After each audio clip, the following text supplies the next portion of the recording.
Assalamualaikum warahmatullahi wabarakatuh. Kami dari kelompok 4 yang beranggotakan Muhammad Miftahul Haq, Muhammad Rizky Fatur Rahman, dan Naufali Farhanillah akan menjelaskan tentang surat Yunus ayat 40-41 dan surat Al-Maidah ayat 32 tentang sikap toleran, rukun, dan menghindarkan diri dari kekerasan.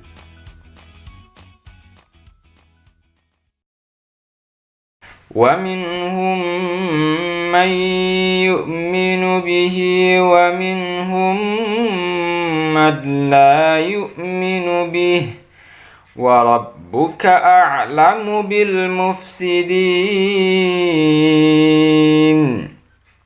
وَإِنْ كَذَّبُوكَ فَقُلْ لِي عَمَلِي وَلَكُمْ عَمَلُكُمْ أَنْتُمْ بَرِيئُونَ مِمَّا أَعْمَلُ وَأَنَا بَرِيءٌ مِّمَّا تَعْمَلُونَ. Bismillahirrahmanirrahim. Assalamualaikum warahmatullahi wabarakatuh. Di sini saya akan membacakan tentang pengertian dari Quran Surah Yunus ayat 40 dan 41. Asbabun nuzul dari Quran Surah Yunus ayat 40 dan 41, dan analisis isi kandungan dari surat Quran Yunus ayat 40 dan 41. Baik, langsung ke pengertiannya. Artinya, dan di antara mereka ada orang-orang yang beriman kepadanya Al-Quran, dan di antaranya ada pula orang-orang yang tidak beriman kepadanya. Sedangkan Tuhanmu lebih mengetahui tentang orang-orang yang berbuat kerusakan. Jika mereka mendustakanmu, maka katakanlah, bagiku pekerjaanku dan bagimu pekerjaanmu. Kamu berlepas diri terhadap apa yang aku kerjakan, dan aku pun berlepas diri terhadap apa yang kamu kerjakan. Quran Surah Yunus ayat 40 dan 41. Yang selanjutnya asbabun nuzul. Di sini dikatakan tidak semua wahyu Allah terdapat asbabun nuzul. Salah satunya yaitu dari Quran surat Yunus 4 ayat 41 dan ayat 40 dan 41 ini. Dalam tafsir tidak dijelaskan penyebab asbabun nuzul di dalam surat Yunus ayat 40 dan 41 ini. Jadi di dalam Quran surat Yunus ayat 40-41 ini tidak ada asbabun nuzulnya. Yang selanjutnya, analisis isi kandungan Quran surah Yunus ayat 40 dan 41. Yang pertama, tafsir Al-Misbah pada ayat yang lalu menegaskan bahwa mereka mendustakan apa yang mereka belum ketahuinya dengan sempurna. Jika demikian, 7 penolakan mereka terhadap Al-Quran dan tuntunan-tuntunannya bukanlah atas dasar pemahaman dan kukuh atau setelah mempelajarinya dengan sungguh-sungguh. Yang kedua, tafsir dari tafsir Al-Maragi. Dan di antara orang-orang yang mendustakan itu terdapat orang-orang yang kemudian beriman kepada Al-Quran ketika telah datang penjelasannya dan tampak hakikatnya, padahal sebelumnya mereka berusaha untuk menentangnya dengan mengerahkan segala kekuatan, namun ternyata tidak mampu menghadapinya. Al-Quran dan tafsirnya edisi yang disempurnakan. Ayat 40, Allah menjelaskan kepada Rasulullah SAW dan pengikutnya bahwa keadaan kaum musyrikin dan yang mendustakan ayat-ayat Al-Quran akan terbagi menjadi dua golongan. Seperti itu menurut tafsir Al-Maraghi.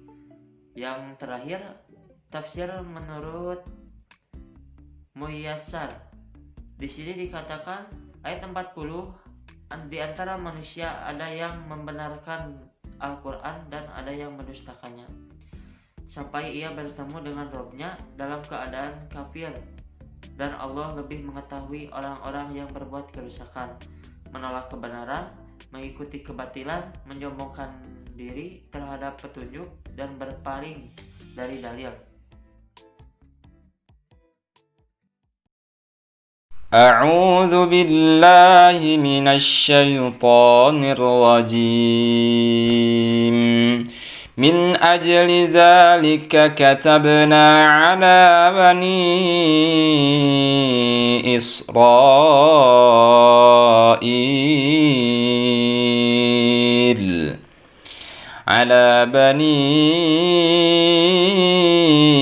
إسرائيل أنه من قتل نفسا بغير نفس أو فساد في الأرض فكأنما قتل الناس جميعا ومن أحياها فكأنما أحيا الناس جميعا ولقد جاءتهم رسلنا بالبينات ثم إن كثيرا منهم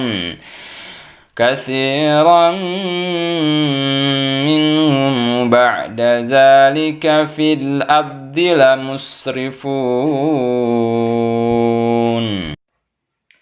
Yang selanjutnya saya akan menerjemahkan Quran Surah Al-Ma'idah ayat 32 yang telah dibacakan oleh saudara Muhammad Miftahul Haq, yang artinya, oleh karena itu kami tetapkan suatu hukum bagi Bani Israel, bahwa barang siapa membunuh seseorang bukan karena orang itu membunuh orang lain, atau bukan karena berbuat kerusakan di bumi, maka seakan-akan dia telah membunuh semua manusia. Barang siapa memelihara kehidupan seorang manusia, maka seakan-akan dia telah memelihara kehidupan semua manusia. Sesungguhnya Rasul kami telah datang kepada mereka dengan membawa 11 keterangan-keterangan yang jelas, tetapi kemudian banyak di antara mereka setelah itu melampaui batas di bumi. Itu dari terjemah dari Quran Surah Al-Ma'idah ayat 32. Selanjutnya, asbabun nuzul dari Quran Surat Al-Ma'idah ayat 32. Di sini dikatakan bahwa diceritakan seseorang sahabat yang telah dibunuh dan sahabat lainnya hendak membalas dan membunuh orang tersebut. Maka turunlah ayat ini, yaitu Quran Surah Al-Ma'idah ini, yang menjelaskan bahwa di dalam Islam boleh membunuh jika itu kisos. Akan tetapi jika bukan kisos, perbuatan itu sama halnya membunuh semua manusia. Selanjutnya analisis isi kandungan dari Quran Surat Al-Ma'idah ayat 32. Menurut tafsir Al-Mukhtasar, di sini dikatakan disebabkan tindak kriminal pembunuhan tersebut, kami mensyariatkan kepada Bani Israel bahwa siapa saja yang membunuh seorang manusia tanpa sebab yang dibenarkan seperti tuntunan kisos. Yang kedua, tafsir Al-Muyassar. Di sini dikatakan karena besarnya kejahatan menumpahkan darah orang yang tidak bersalah, maka Allah mewajibkan kepada Bani Israel melalui kitab-kitabnya dan lisan para rasulnya bahwa barang siapa yang membunuh orang yang tidak berhak untuk dibunuh, yaitu yang tidak membunuh orang lain, atau berbuat kerusakan di muka bumi, maka seakan-akan dengan kejahatannya itu dia telah membunuh seluruh manusia. Yang ketiga, tafsir Al-Madinah Al-Munawwarah. Di sini dikatakan Allah menghususkan bagi Bani Israel karena mereka adalah umat pertama yang mendapat ancaman keras dalam masalah pembunuhan, dan karena banyak sekali menumpahkan darah, serta karena mereka membunuh para nabi. Yang keempat yaitu Zubdarut Tafsir min Fathil Qadir. Di sini dikatakan karena terjadinya permusuhan ini, kami menetapkan atas Bani Israel atau seluruh manusia bahwa membunuh manusia dengan kesengajaan dan penuh kebencian, bukan karena korban itu membunuh 19 orang lain, maka pelaku harus dikisos atau pembunuhan itu dilakukan bukan karena korban melakukan kerusakan di bumi seperti merampok dan mengalirkan darah secara zalim, maka seakan-akan dia telah membunuh seluruh manusia sehingga neraka jahanam, kebencian dan laknat Allah itu layak baginya. Yang terakhir, tafsir Al-Waziz. Allah berfirman, oleh karena itu, yaitu yang kami sebutkan tentang kisah kedua putra Adam, pembunuhan atas seorang dari kedua terhadap orang lain, dan dia memulai contoh pembunuhan bagi orang yang datang sesudahnya, dan bahwa akibat pembunuhan adalah buruk dan merupakan kerugian di dunia dan akhirat. Kami tetapkan sesuatu hukum bagi Bani Israel, yaitu kaum yang menerima kitab-kitab langit, bahwa barang siapa yang membunuh seorang manusia bukan karena orang itu membunuh orang lain atau bukan karena membuat kerusakan di muka bumi, yakni tanpa alasan yang benar, maka seakan-akan dia telah membunuh manusia seluruhnya. Baik, saya Muhammad Miftahul Haq. Selanjutnya saya akan menjelaskan tentang tajwid dari salah satu kedua surat tersebut, yakni surat Yunus ayat 40 dan 41. Yang pertama, wa minhum, nun mati bertemu ha itu menjadi izhar, dibacanya jelas. Selanjutnya mim, wa minhum man, mim mati bertemu dengan ma, idgham mimi atau idgham mislain, yang dibaca masuk dengan dengung dan ditahan sampai 3 harokat. Mayyuminu, situ ada nun mati bertemu dengan ya, hukumnya idgham bigunah, dibaca dengung, masuk dan ditahan sampai 3 harokat. Bihi naha, kasroh tersebut hukumnya itu mad silah qasirah karena setelahnya itu huruf waw. Cara membacanya panjang 2 harokat. Wa minhum, kembali lagi itu izhar, man la. Nah, di sini nun mati bertemu dengan la itu idgham bila gunnah. Nun sukun bertemu dengan la, dibaca dengung, dibaca lebur tanpa dengung, dan bunyi tanwin hilang. Bihi, kembali lagi dengan mad silah qasirah. Nah, bil mufsidin itu adalah alif lam qamariyah, dibaca jelas ya. Selanjutnya wa in kazzabu, itu nun mati bertemu dengan kaf, dibaca hukumnya ikhwah, dibaca samar-samar. Zabuka itu waw sukun, hukumnya mad tabi'i. Faqul li nya itu kembali lagi mad tabi'i. Amali juga mad tabi'i. Walakum amalukum. Nah, mim sukun bertemu dengan ain itu hukumnya izhar syafawi. Antum nun mati bertemu dengan ta hukumnya ikhfa, samar-samar bacanya. Bariun. Nah, ya sukun bertemu dengan hamzah setelahnya itu hukumnya mad wajib muttasil karena masih dalam satu kalimat, dibaca hingga 6 harokat. Kembali lagi dengan mad tabi'i.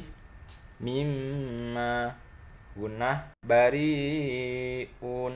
Nah itu balik lagi ya, kembali mad wajib muttasil karena ya sukun, mad bertemu dengan hamzah setelahnya. Ta'malun. Nah, ta'malun di sini jika kita wakafkan menjadi mad arid li sukun. Sekian, terima kasih. Oke, bismillah. Di sini saya akan menjelaskan tentang toleransi. Toleransi secara bahasa berasal dari bahasa Latin, yakni tolerans, yang berarti menahan diri. Secara istilah, toleransi diartikan sebagai sebuah sikap untuk saling menghargai, menghormati, membiarkan pendapat, pandangan, kepercayaan kepada antar sesama manusia yang bertentangan dengan diri sendiri. Lalu, toleransi juga dimaknai sebagai kemampuan untuk setiap orang untuk bersabar dan menahan diri dari hal-hal yang tidak sejalan dengannya. Toleransi sejatinya dapat mendatangkan kebaikan, karena dengan toleransi, setiap orang dapat hidup saling berdampingan dengan segala perbedaan. Baik ketika berbeda pendapat dengan orang lain, ketika agamanya tidak sama, maupun berasal dari latar belakang budaya yang berbeda. Dengan sikap toleran, diskriminasi antar golongan pun tidak akan terjadi. Allah Subhanahu wa Ta'ala pun sangat mencintai orang-orang yang bertoleransi. Adapun kutipannya dalam salah satu hadis Rasulullah SAW, beliau bersabda, yang artinya, telah menceritakan kepada kami Abdillah, telah menceritakan kepada saya Abi, telah menceritakan kepada saya Yazid berkata, telah mengabarkan kepada kami Muhammad bin Ishaq dari Daud bin Al-Husain dari Ikrimah dari Ibnu Abbas. Ia berkata, ditanyakan kepada Rasulullah SAW, agama manakah yang paling dicintai oleh Allah? Maka beliau berkata, Al-Hanafiyah, As-Samhah, yang lurus dan toleran. Toleransi sangat penting dalam kehidupan manusia, baik dalam berkata-kata maupun dalam bertingkah laku. Dengan kita memiliki sikap toleran, tentu akan terciptanya kerukunan dan menghindari kerusakan. Kerukunan merupakan kebutuhan bersama yang tidak akan dapat dihindarkan di tengah perbedaan. Perbedaan yang ada bukan merupakan penghalang untuk hidup rukun dan berdampingan dalam bingkai persaudaraan dan persatuan. Kemudian saya akan memberikan beberapa contoh perilaku-perilaku toleransi yang harus dibina sesuai dengan ajaran Islam. Yang pertama, saling menghargai adanya perbedaan keyakinan. Yang kedua, belajar empati, yakni merasakan apa yang dirasakan oleh orang lain. Dan yang ketiga, saling menghargai adanya perbedaan pendapat. Mungkin cukup sekian dari saya. Assalamualaikum warahmatullahi wabarakatuh.